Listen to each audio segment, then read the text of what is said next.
Hi friends, welcome to Salem Padma சமையல். இன்றைக்கி நம்ம என்ன பார்க்க போகிறோன்னா ஒரு கிட்ஸ்க்கான ஒரு ரெசிபின்னு சொல்லலாம். பார்த்திங்கன்னா கிட்ஸுங்க பூரினா ரொம்ப லைக் பண்ணி சாப்பிடுவாங்க.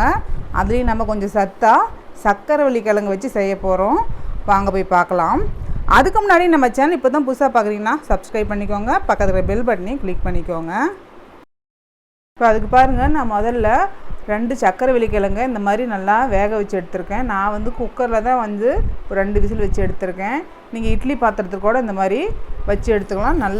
நல்லா வேகணும். நல்லா நம்ம சாஃப்டாக வந்தால் தான் இந்த மாதிரி மசிக்க முடியும். நான் இந்த மாதிரி ஸ்பூன் வச்சு நல்லா மேஷ் பண்ணிக்கிறேன். நீங்கள் மத்தோ இல்லை நீங்கள் வேறு ஏதாச்சும் உங்கள் வீட்டில் இருக்கிறத வச்சு கூட நல்லா மேஷ் பண்ணிக்கோங்க. நல்லா கட்டி இல்லாமல் இந்த மாதிரி நல்லா சாஃப்டாக நம்ம மசிக்கணும். இந்த சக்கரவள்ளி கிழங்குல பார்த்திங்கன்னா நிறைய ஃபைபர் சத்து இருக்குதுங்க.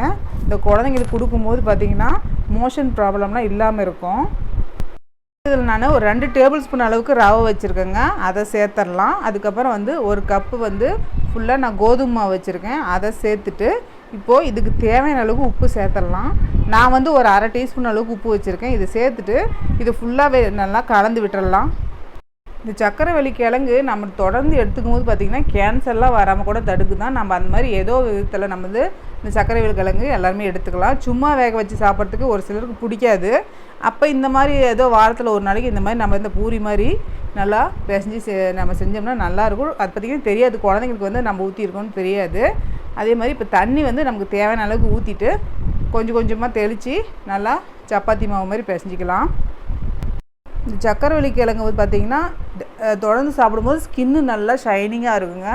அதே மாதிரி பிளட்டு வந்து ப்யூரிஃபிகேஷன் ஆகும். பாருங்கள், நான் இந்த அளவுக்கு நல்லா சாஃப்டாக பிசைஞ்சிட்டேன். இப்போ நான் வந்து கொஞ்சமாக எண்ணெய் தடவிட்டு இது நல்லா வந்து காயாத அளவுக்கு ஃபுல்லாக நான் அப்ளை பண்ணிவிட்டு இப்போ இதை வந்து நல்லா வந்து பிசைஞ்சி இப்போ நான் அதை ஒரு மூடி போட்டு ஒரு 20 நிமிஷம் ஊற வச்சுக்கிறேன். இப்போ பாருங்கள் 20 நிமிஷம் ஆயிடுச்சு. இப்போ பாருங்கள் நல்லா சாஃப்டாக கொஞ்சம் ஊறிடுச்சு. ஏன்னா நம்ம ரவையெல்லாம் போட்டிருக்கோம் இல்லைங்களா, அது ஊறுறதுக்கோசரம் தான் நம்ம டைமு. இப்போ வந்து மறுபடியும் இன்னொரு வாட்டி நல்லா சாஃப்டாக அழுத்தி பிசைஞ்சிட்டு நமக்கு இப்போ தேவையான அளவுக்கு எந்த சைஸ் பூரி வேணுமோ அந்த சைஸுக்கு நம்ம பால் மாதிரி இந்த மாதிரி செஞ்சு எடுத்துக்கலாம். கொஞ்சம் பெருசாக வேணால் பெருசாக, சின்னதாக வேணால் இந்த மாதிரி பாருங்கள் நான் செஞ்சுருக்கேன். இப்போ வந்து நம்ம சப்பாத்தி கட்டையில் போட்டு கொஞ்சம் வரமாவு போட்டு நல்லா ஓரளவுக்கு ரொம்ப சன்னமாகவும் இருக்கக்கூடாது, ரொம்ப திக்காகவும் இருக்கக்கூடாது. சன்னமாக தேய்க்கும் போது என்னென்னா பூரி ஊற்றி வரும்போது கிழிஞ்சிரும், ஓட்டை விழுந்துற மாதிரி ஆயிரும். நம்ம ஓரளவுக்கு மீடியமாக தேய்க்கும் போது பார்த்திங்கன்னா நல்லா உங்களுக்கு நல்லா உப்பி வரும். பாருங்கள், நான் இந்த அளவுக்கு தேய்ச்சி வச்சுருக்கேன். இப்போ நல்லா கடாயில் வந்து எண்ணெய் நல்லா சூடாக இருக்கணுங்க. சூடாக இருக்கிற எண்ணெயில் நம்ம இந்த மாதிரி பூரி ஒன்று எடுத்து போட்டுட்டு நல்லா இந்த மாதிரி கரண்டி வச்சு அழுத்தி விட்டோம்னா நல்லா உப்பி வரும். இப்போ அப்படியே நம்ம திருப்பி போட்டுடலாம். பாருங்கள், சூப்பராக வந்திருக்கு நம்ம சக்கரவள்ளி கிழங்கு பூரி. அவ்வளோதாங்க, நம்ம சூப்பரான சக்கரவள்ளி கிழங்கு பூரி ரெடிங்க.